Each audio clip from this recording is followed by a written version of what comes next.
What is going on, y'all? If you haven't heard, Teamsters, the labor union Teamsters, was able to have a historic, monumental win for the UPS workers.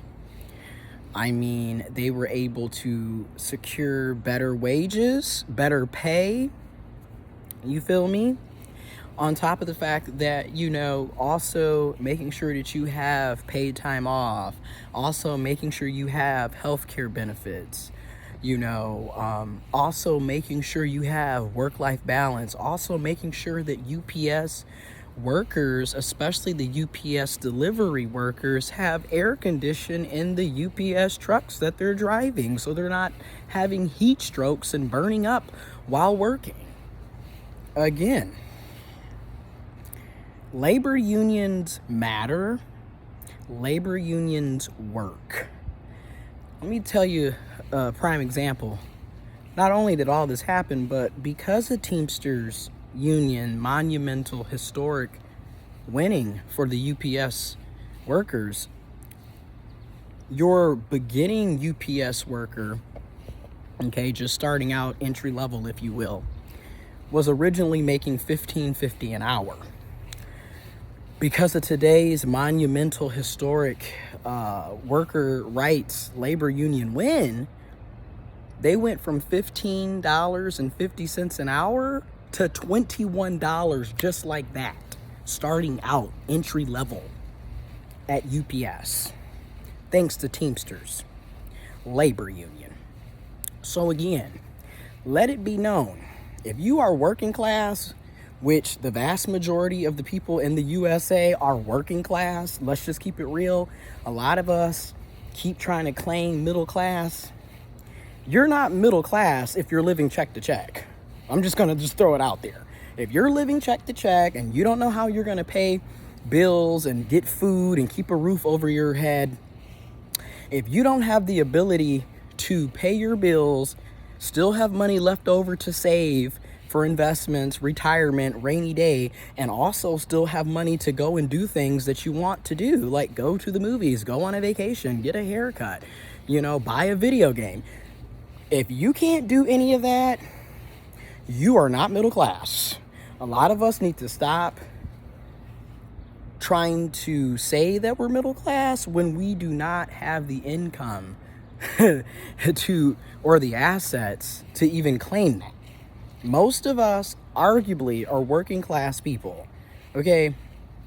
Most of us are living check to check, working 2 and 3 jobs, got a part-time, got a full-time, got a side hustle, donating plasma, selling furniture and items to get extra money, going without and struggling.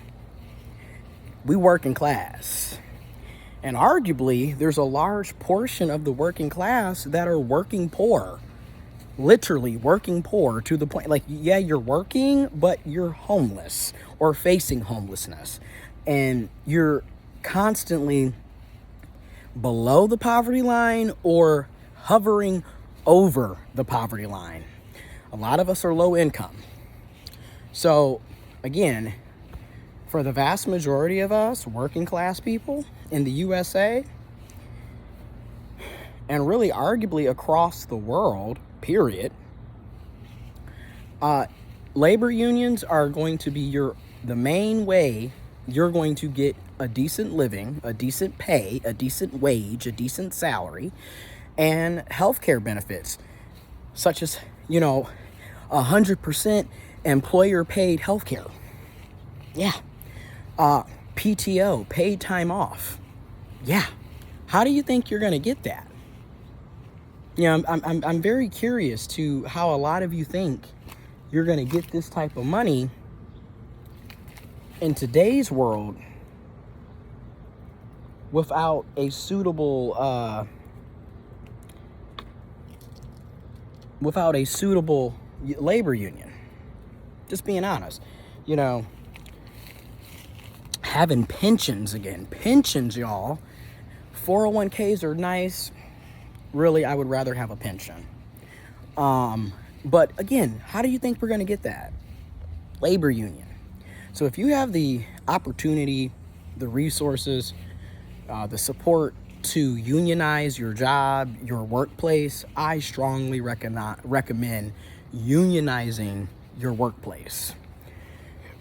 Because I can almost guarantee you're probably overworked and underpaid. Because that's what the working class is. You know, a lot of us have years and years of experience, degrees on degrees, certifications on certifications, combination of all of it, and still underpaid, underemployed, overworked. Again, when I look at my job, and I see a lot of people complaining because UPS workers unionize and have Teamsters as a labor union and fighting for better pay and better, safer work environments and better benefits and what have you. And there are a lot of people from various professions and industries who were upset that the UPS employees, workers wanted better pay. And I'm sitting here like, that's how capitalism creates division. You got other poor people and other working class people mad that another group of poor people and working class people are fighting to have a better wage instead of joining them in the fight. We need to all be unionizing, going on strikes. Okay, quite frankly, because I look at myself all the time. I work in the nonprofit social service sector. That's been my field for basically a decade. And we are some of the lowest paid people across industries. Like when you look at teachers, social services, nonprofits, hell, police officers, firefighters, a lot of us are extremely low paid. Like, I'm just going to be honest. Like, a lot of us aren't even making $20 an hour after taxes and deductions. Okay, like, and even before taxes and deductions, we're not even making $20. I make, 19 something? And then after taxes and deductions, I'm at $15 an hour, basically.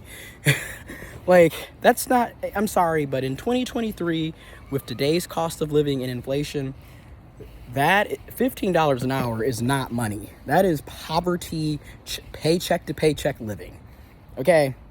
When you're sitting up here and on any given day, gas is $3 something a gallon, typically hovering between $3.27 and $3.65 a gallon. Rent, depending on where you live, is $1,000 or more a month. You got car payments, car notes, car payments that are easily $300 plus. A lot of folks are literally paying $600, $700, $800, $900 to drive a car, and that doesn't even include the car insurance. So again, when you look at grocery prices, food, everything has gone up 2 to 3 times what it was, 5 years ago. 2 years ago, I was making more money than I am today. A year ago, I was making more money than what I am today. And the cool part is I was at the same job. But because of inflation and the cost of living increasing and skyrocketing, that $40K gross annual income doesn't really go far when inflation and cost of living is sky high. So, it's crazy out here. And I just, again, if you can have the opportunity to unionize your place of employment, your workplace, unionize it. Join a union, work with your colleagues and fellow employees if you have the opportunity, the resources, and support to do it. And I'm going to say this especially for my people in the nonprofit social service sector. We need to unionize.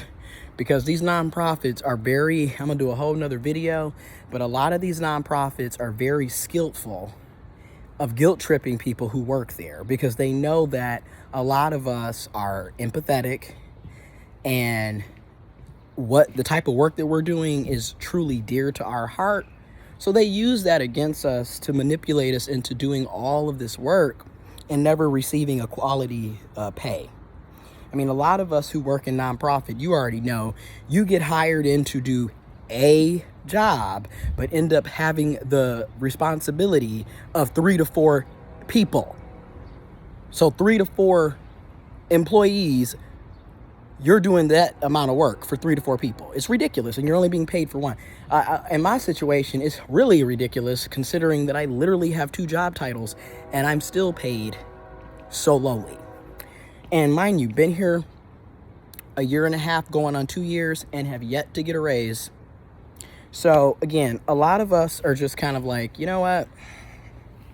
So again, I get why people are fed up, angry, and we have every right to be. We're literally being priced out of life. And here it is. It's the end of July 2023, and it's been 14 years since the federal minimum wage in the USA has been increased or raised. The last time the minimum wage was increased was July 24th, 2009. I was literally 16 going into senior year of high school. I got my first job in July of 2009. I've been working for 14 years. Crazy how time flies. But you think over 14 years and you're still talking about $7.25 federally for minimum wage in the USA. That is ridiculous. And we all know that. And then I'm just going to also say the fight for 15, first of all, we needed $15 an hour 10 years ago. Okay. At the bare minimum, 5 years ago. Today, you need about $25 an hour and up to actually live out here, okay, depending on where you live. Because obviously, if you're in California or New York, you're going to need a lot more than $25 an hour, okay? But like if you're living in places like where I'm at, $25 is actually going to be pretty decent, especially if you're single and you have no kids. Going to be pretty decent in my area. You're not going to be sitting up living check to check, put it like that. Single, no kids in my area. But obviously, if I was to go to Detroit, I'm going to need a lot more than $25 an hour. I'm just being real. Like, a lot of us need to just start looking at what the cost of living is, how much inflation is, price gouging, and then again, the value of your dollar. Your dollar is not stretching that far because of inflation and the cost of living, which is why I said a few minutes earlier in the video, yeah, I had more money last year, even though I was making the same amount, but inflation and cost of living was just starting to get crazy in 2021, 2022. So again, that $40,000 doesn't have much buying power. In fact, in 2023, $40,000 a year has the buying power of about $37,000. So you literally lost $3,000. You're not making $40,000 because the buying power is not there. And again, why are we still advertising jobs with wages and salaries that would have been fine 10, 15, 20, 25, 30 years ago? Not today. Y'all still sitting up here making it seem like $40,000 is a lot of money when it's not. Shit. And then y'all keep failing to realize taxes and deductions. You're never making what you gross. Okay? Because when I look at what I net, I'm netting anywhere between $28,000 to $32,000 after taxes and deductions. So on the low end, I'm losing $8,000 off top. In the high end, I'm losing $12,000. And the reason why there's that range is because, again, you have to look at your deductions. So if you're paying more into your 401k, if you're putting more money into your health savings account, you know, people have the way they separate their money differently. So the more, which brings me to the next point. How are these benefits when we have to pay into them? That's not a benefit to me. A benefit is when it's just given. That's a benefit. Okay? I don't understand how having health care is a benefit when I still have a $2,000 deductible and I barely make $2,000 a month. How is that a benefit? Okay, how is it a benefit that we're paying $60 or more per prescription? How is that a benefit? So that's, just something to think about. Where back in the day, you had 100% employee paid healthcare. Used to be a time, especially in my area, if you worked at GM, General Motors, really any of the big three, but okay, GM, you had Blue Cross Blue Shield, you were set. You didn't come out of pocket for shit, hardly. And if you did, it was so minute and it didn't matter because you were working at GM and you were being paid a quality living. So you could afford that. Today, shit. And let's not even talk about how dental and vision and mental health are typically not really a part of the healthcare package. A lot of times your dental and vision is a completely separate piece, and same with your mental health. So it's not even inclusive. You have to a la carte that shit half the time, which is the reason why even when people do have healthcare insurance, they still don't get the services and care that they need and deserve because it's not affordable. So, which is another argument for why we need to have single payer healthcare. We need to have universal healthcare. But anyways, the point of this is congratulations to the UPS workers. Congratulations to Teamsters Labor Union. And again, this is a winning victory, an historical winning victory for working class, working people. Okay, everyone that's on Main Street and not Wall Street. Unionize your job. Join a union. You deserve a living wage.